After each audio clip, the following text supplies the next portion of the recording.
Salut les amis, c'est Jojo, j'espère que vous allez bien. Je vous ai testé dernièrement donc l'iPhone 7 et maintenant c'est au tour de la version plus grande, l'iPhone 7 Plus. Alors là je vais pas commencer à répéter tous les trucs que nous avons sur l'iPhone 7 et que nous avons également sur l'iPhone 7 Plus. C'est pour ça que je vous conseille avant de regarder cette vidéo d'aller voir ma vidéo de test de l'iPhone 7. Parce que tout ce que vous avez sur l'iPhone 7, vous l'avez au minimum sur l'iPhone 7 Plus. Mais j'en suis sûr qu'il y aura certains d'entre vous qui vont faire les rebelles. C'est pourquoi je vous propose quand même un petit résumé rapide et après on s'intéresse aux caractéristiques qui sont vraiment différentes entre l'iPhone 7 et l'iPhone 7 Plus. Au niveau des couleurs, on a toujours la couleur or, rose, argent, mais le noir a été remplacé par deux nouveaux noirs, le noir de G et le noir mat. Puis le port mini jack a été définitivement supprimé. Pour utiliser vos anciens casques ou écouteurs, il faudra utiliser l'adaptateur Lightning qui est fourni avec. Mais s'ils sont sans fil, bah écoutez, ça ne change rien pour vous. Par exemple, moi j'ai un casque Bose sans fil, donc du coup, je ne me sens pas du tout concerné. Ensuite, le bouton Home a eu une modification. La touche n'est plus physique, mais plutôt fait penser à une sorte de trackpad.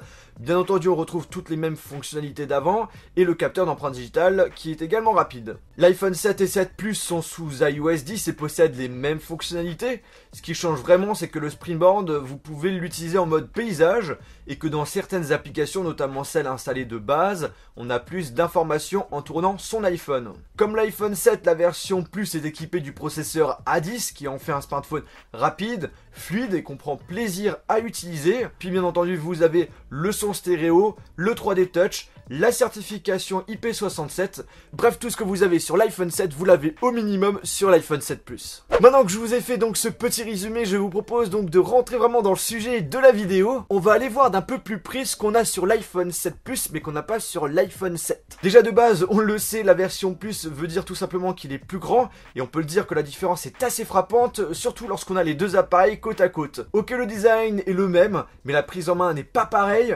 L'iPhone 7 Plus est plus large, plus long et un poids plus lourd à ne pas négliger, 188 grammes contre 138 grammes pour la version normale. Alors d'accord, il est plus imposant, mais grâce à ça, on a un écran bien plus grand et avec une plus grande résolution.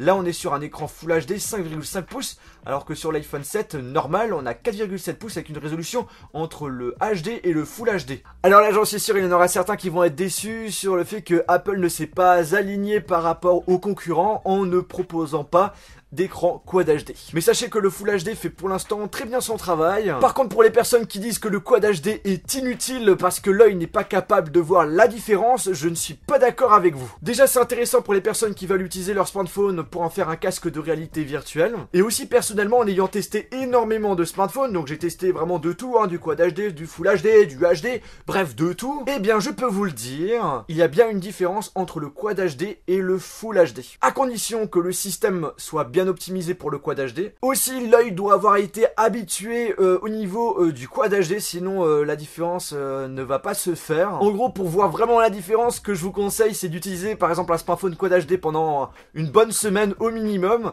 Après, vous allez reprendre un smartphone avec un écran Full HD et là, vous allez voir la différence. Surtout lorsque vous lisez par exemple des articles sur un site internet. Autre point très important sur cet iPhone 7 Plus que l'on n'a pas sur l'iPhone 7, c'est son double objectif de 12 mégapixels. L'un est le même que l'iPhone 7 avec une ouverture 1.8 et l'autre appelé téléobjectif avec une ouverture 2.8. Alors vous l'avez vu dernièrement, c'est un petit peu la mode maintenant d'avoir des smartphones avec double objectif. On a par exemple LG avec son LG G5 qui propose tout simplement un plus grand angle. On a le Huawei P9 qui propose tout simplement un double objectif afin d'avoir une meilleure luminosité et également la possibilité de faire des photos noir et blanc de qualité. Et là maintenant on a Apple qui propose un double objectif notamment pour faire des zooms de qualité, notamment un zoom 2 fois, un zoom optique. Et justement j'ai fait le test et le résultat est bluffant, ça marche super bien, la qualité du zoom est au rendez-vous, surtout en plein jour. En faible luminosité, le résultat est moins bon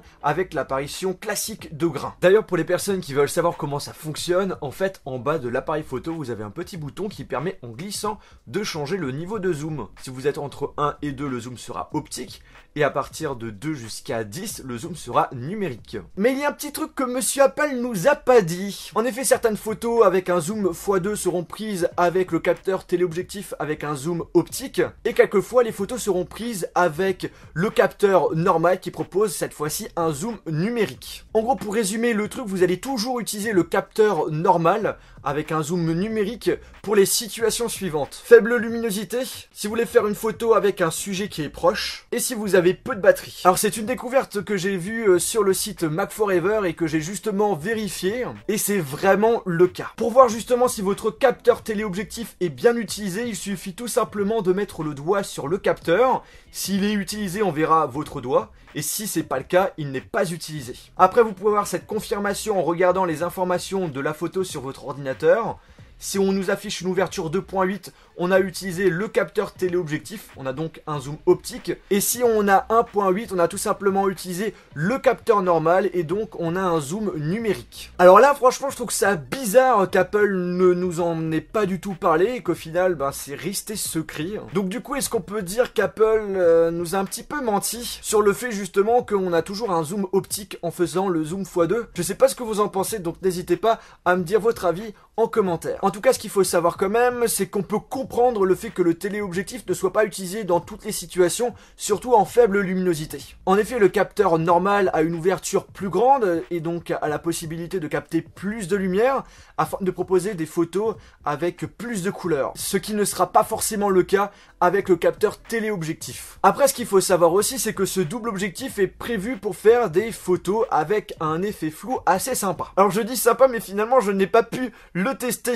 Pourquoi? Tout simplement parce que cette fonctionnalité n'est toujours pas disponible sur cet iPhone. Il faudra attendre une future mise à jour. De la part d'Apple, je trouve ça un petit peu bizarre et un petit peu dégueulasse quand même, sachant que le prix de cet iPhone coûte assez cher. On nous promet d'avoir tel truc et au final, en l'ayant acheté, on ne l'a pas. Sinon, à première vue, la qualité photo et vidéo de l'iPhone 7 Plus est la même que l'iPhone 7, à part bien entendu si vous utilisez le zoom optique. Dans tous les cas, cet iPhone 7 Plus vous propose une bonne qualité photo, surtout en plein jour, des vidéos jusqu'en 4K avec une très bonne stabilisation, et une caméra frontale de 7 mégapixels qui fait des jolis selfies, même en faible luminosité. Mais s'il y a bien un truc que j'apprécie beaucoup avec cet appareil photo, c'est la sincérité des couleurs qu'on a du mal à trouver sur les autres smartphones qui sont en général plus saturés à mon goût. Ensuite, dernier point important, l'autonomie. Est-ce qu'elle est différente entre l'iPhone 7 et l'iPhone 7 Plus? Eh bien, à première vue, en ayant testé les deux smartphones, je peux vous confirmer que l'autonomie se ressemble beaucoup. Vous pouvez l'utiliser pendant une journée avec une utilisation normale, en naviguant sur internet, jouer un petit peu, regarder quelques fois des vidéos, aller sur les réseaux sociaux. Par contre, pour les tâches un petit peu plus gourmandes, comme par exemple des jeux, j'ai remarqué que l'iPhone 7, au niveau de la batterie, ça descendait plus rapidement que sur l'iPhone 7 Plus. Mais après, c'est une petite différence de quelques pourcents, donc rien de fou. Et pour finir, on va parler donc du prix. Pour la version 32Go, il faut compter 909 €. Pour la version 128Go, 1019 €. Et pour 256Go, 1129 €. Bientôt, un iPhone va coûter un SMIC. C'est abusé. Eh bien, écoutez les amis, j'espère que cette vidéo vous a plu. Si c'est le cas, n'oubliez pas de mettre un pouce bleu. Si vous voulez voir d'autres vidéos sur l'iPhone 7, je vous invite à aller dans la description et également de vous abonner. Et sur ce, on se retrouve dans une prochaine vidéo. Salut!